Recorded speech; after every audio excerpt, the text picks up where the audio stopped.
श्री चंडी कवच के ब्रह्मा ऋषि अनुष्टुप छंद, चामुंडा देवता, अंगन्यास में कही गई माताएं बीज, दिग्बंध देवता तत्व हैं। श्री जगदम्बा की प्रीति के लिए सप्तशती के पाठांगभूत जप में इसका विनियोग किया जाता है। ओम चंडिका देवी को नमस्कार है। मार्कंडेय जी ने कहा, पितामह जो इस संसार में परम गोपनीय तथा मनुष्यों की सब प्रकार से रक्षा करने वाला है और जो अब तक आपने दूसरे किसी के सामने प्रकट नहीं किया हो, ऐसा कोई साधन मुझे बताइए। ब्रह्मा जी बोले, ब्राह्मण ऐसा साधन तो एक देवी का कवच ही है जो गोपनीय से भी परम गोपनीय, पवित्र तथा संपूर्ण प्राणियों का उपकार करने वाला है। महामुने उसे श्रवण करो।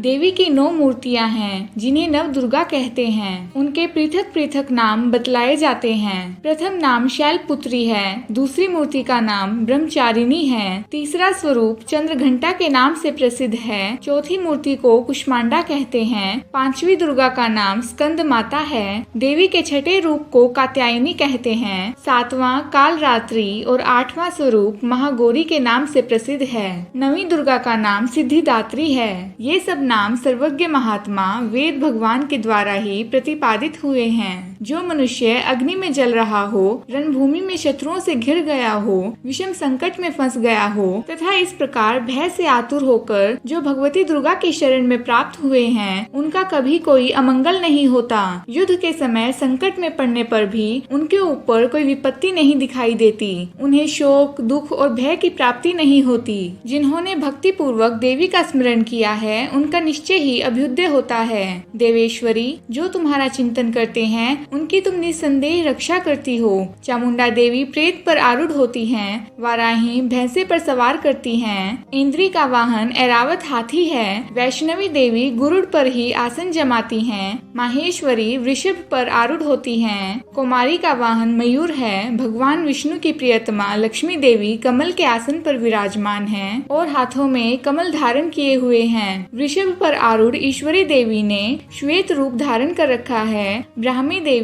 हंस पर बैठी हुई हैं और सब प्रकार के आभूषणों से विभूषित हैं। इस प्रकार ये सभी माताएं सब प्रकार की योग शक्तियों से संपन्न हैं। इनके सिवा और भी बहुत सी देवियां हैं जो अनेक प्रकार के आभूषणों की शोभा से युक्त तथा नाना प्रकार के रत्नों से सुशोभित हैं। ये संपूर्ण देवियां क्रोध में भरी हुई हैं और भक्तों की रक्षा के लिए रथ पर बैठी दिखाई देती हैं। ये शंख, चक्र, गदा, शक्ति, हल और मूसल, खेटक और तोमर, परशु तथा पाश, कुंत और त्रिशूल एवं उत्तम शान धनुष आदि अस्त्र शस्त्र अपने हाथों में धारण करती हैं। दैत्यों के शरीर का नाश करना, भक्तों को अभय दान देना और देवताओं का कल्याण करना, यही उनके शस्त्र धारण का उद्देश्य है। महान रौद्र रूप, अत्यंत घोर पराक्रम, महान बल और महान उत्साह वाली देवी, तुम महान भय का नाश करने वाली हो। तुम्हें नमस्कार है। तुम्हारी ओर देखना भी कठिन है। शत्रुओं का भय बढ़ाने वाली जगदम्बिके मेरी रक्षा करो।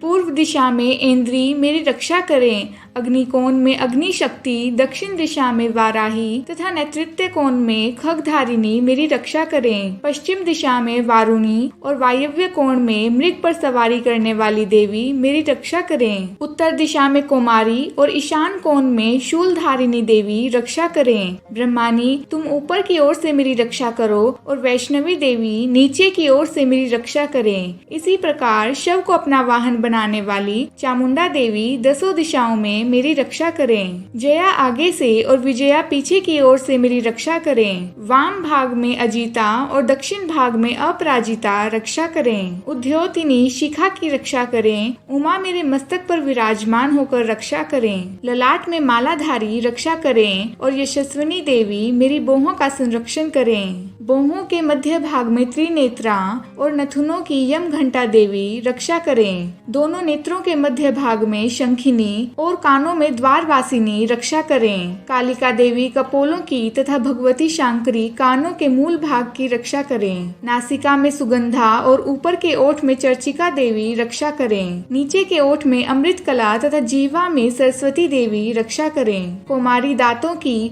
और चंडिका कंठ प्रदेश की रक्षा करें। चित्र पवित्र घंटा गले की घंटी की और महामाया तालु में रहकर रक्षा करें। कामाक्षी ठोडी की और सर्वमंगला मेरी वाणी की रक्षा करें। भद्रकाली ग्रीवा में और धनुर्धरी पृष्ठवंश में रहकर रक्षा करें। कंठ के बाहरी भाग में नील ग्रीवा और कंठ की नली में नलकुबरी रक्षा करें। दोनों कंधों में खगिनी और मेरी दोनों भुजाओं की वज्रधारिणी रक्षा करें। दोनों हाथों में दंडिनी और अंगुलियों में अंबिका रक्षा करें। शूलेश्वरी नखों की रक्षा करें। कुलेश्वरी कुक्षी में रहकर रक्षा करें। महादेवी दोनों स्तनों की और शोक विनाशिनी देवी मन की रक्षा करें। ललिता देवी हृदय में और शूलधारिणी उदर में रहकर रक्षा करें। नाभि में कामिनी और गुह्वा भाग में गुह्वेश्वरी रक्षा करें। पूतना और कामिका लिंग की और महिषवाहिनी गुदा की रक्षा करें। भगवती कटी भाग में और विंध्यवासिनी घुटनों की रक्षा करें। संपूर्ण कामनाओं को देने वाली महाबला देवी दोनों पिंडलियों की रक्षा करें। नारसिंह दोनों घुटियों की, तेजसी देवी दोनों चरणों के पृष्ठ भाग की रक्षा करें। श्री देवी पैरों की अंगुलियों में और तलवासिनी पैरों के तलवों में रहकर रक्षा करें। अपनी दाढ़ों के कारण भयंकर दिखाई देने वाली दंष्टा कराली देवी नखों की और उधर केशिनी देवी केशों की रक्षा करें। रोमावलियों के छिद्रों में कोबेरी और त्वचा की वागीश्वरी रक्षा करें। पार्वती देवी रक्त,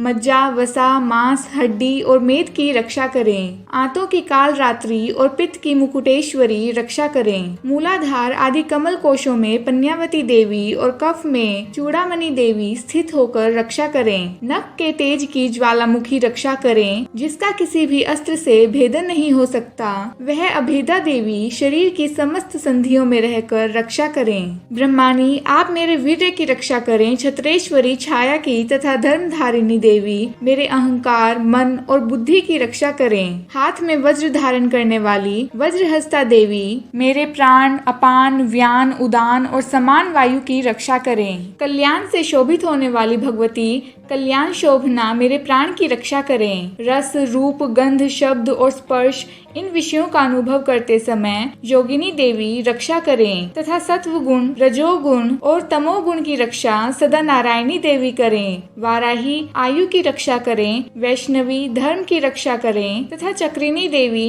यश, कीर्ति, लक्ष्मी, धन तथा विद्या की रक्षा करें। इंद्राणी आप मेरे गोत्र की रक्षा करें। चंडिके तुम मेरे पशुओं की रक्षा करो। महालक्ष्मी पुत्रों की रक्षा करे और भैरवी पति की रक्षा करे। मेरे पथ की सुपथा तथा मार्ग की शेम करी रक्षा करे। राजा के दरबार में महालक्ष्मी रक्षा करे तथा सब और व्याप्त रहने वाली विजया देवी संपूर्ण भयों से मेरी रक्षा करे। देवी जो स्थान कवच में नहीं कहा गया है अतएव रक्षा से रहित है, वह सब तुम्हारे द्वारा सुरक्षित हो, क्योंकि तुम विजयशालिनी और पाप नाशिनी हो। यदि अपने शरीर का भला चाहे तो मनुष्य बिना कवच के कहीं एक पग भी न जाए। कवच का पाठ करके ही यात्रा करे। कवच के द्वारा सब ओर से सुरक्षित मनुष्य जहाँ जहाँ भी जाता है वहाँ वहाँ उसे धन लाभ होता है तथा संपूर्ण कामनाओं की सिद्धि करने वाली विजय की प्राप्ति होती है। वह जिस जिस अभीष्ट वस्तु का चिंतन करता है उसको निश्चय ही प्राप्त कर लेता है। वह पुरुष इस पृथ्वी पर तुलना रहित महान ऐश्वर्य का भागी होता है।